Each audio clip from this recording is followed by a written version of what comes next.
A staple of our game is silently going extinct. Replay reviews and ABS challenges have undeniably been baseball's best developments in decades. Calls are fairer, cortisol is lower, and you can't deny the tiny anticipation of waiting for what the call will be. Through all the undoubtedly positive impacts of baseball's newest review rule changes, you can't help but notice there's something missing. Something you can't quite put your finger on, but whose absence is certainly felt. That's because there's an art of the old game that is quickly disappearing, for better or for worse. Something that was central to the game we grew up with. Where's all the anger? Look at this! Randy is out, and Team is back. And he is really letting Mark Wegner have it. Zero issue with getting thrown out. Making it very clear. Wow. I don't think that phone's going to work anymore.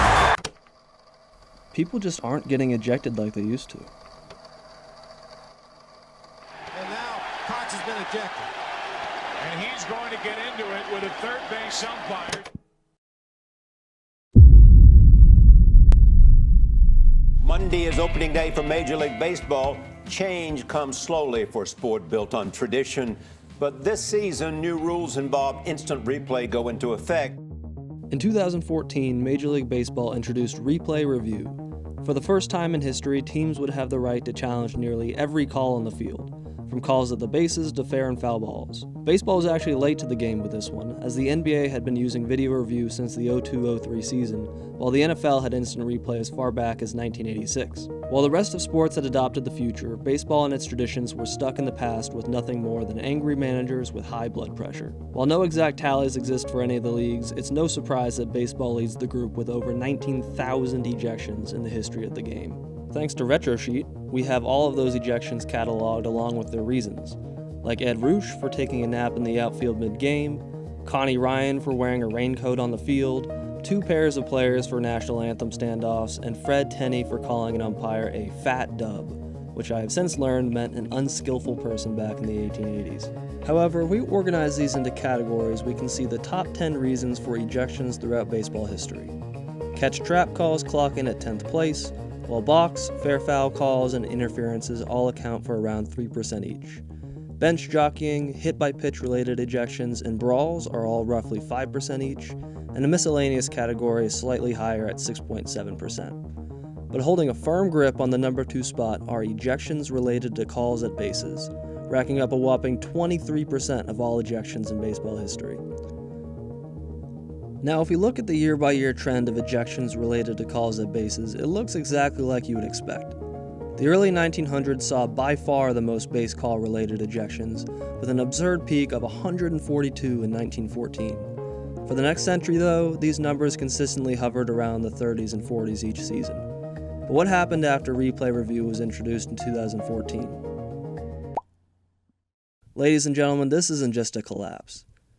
It's an eradication. But the league wasn't done yet. We have breaking news in Major League Baseball as the sport steps into the future.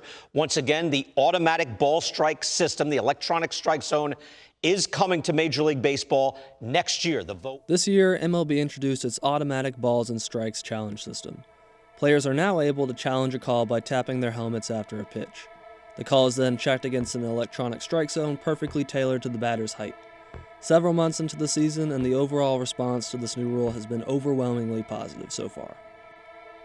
But let's revisit this graph from earlier where we laid out the top 10 reasons for ejections in baseball history.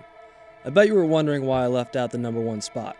That's because, with an overwhelming 43.7%, balls and strikes have been by far the biggest driver of ejections in baseball history. That's right. Nearly half of all ejections since the creation of our wonderful game have come from umpires making the wrong call behind home plate, at least until now. It's still early, but we're already seeing exactly what you would expect. At the time of this recording, there have been 50 ejections across the league this year. Of those 50 ejections, only 6 have been old-fashioned balls and strikes ejections. Compare that to last year, when baseball crossed the 50 ejection threshold a full month earlier in the season. Of those first 50 ejections, 37 of them were due to balls and strikes. So for those of you keeping score at home, we are seeing an existential threat to over 2/3 of all ejections in baseball history, between safe-out calls and balls and strikes. Now there's a second part to this. The landscape of baseball has completely changed over the last decade, with new rules popping up and limits being reached on the human body, which have changed the way we see certain all-time records. Think about it. The expansion of bases and limiting pickoffs has re-entered the single-season stolen base record into the realm of possibility for the first time in decades. On the flip side, pitchers focusing on maxing out their velocity has torched their durability and made records like Nolan Ryan's 5,714 strikeouts look more unattainable than your average Wilt Chamberlain record. With the age of the ejection seemingly having its door slammed shut, the all-time ejections record may be the latest record to be cemented in history. Let's look at the leaderboard. The recently retired Tony La Russa clocks in at number 5 with 93 career ejections, just short of longtime Orioles curmudgeon Earl Weaver with 96. Leo DeRocher is the first to cross the century mark, but he is still far away from legendary manager John McGraw with an insane 121 ejections in his 42-year playing and managing career. Figures that almost seem incomprehensible. And then there's Bobby Cox. Yep, you're reading that correctly. 162 ejections. MLB's all-time ejections leader was ejected from a full season's worth of games. Now, Bobby Cox unfortunately passed away recently at the age of 84. In his memory, the internet was flooded with people talking about their favorite Bobby Cox ejections, including when he was ejected from Game 6 of the 1996 World Series, which wasn't even the first time he'd been ejected from a World Series game, or when he was jokingly tossed after throwing out the ceremonial first pitch several years after his retirement. But my favorite anecdote to surface came from former Braves outfielder Jeff Francoeur. San Diego at Petco Park in 2006. Bobby, of course, comes out, gets ejected with me. I'd never been ejected.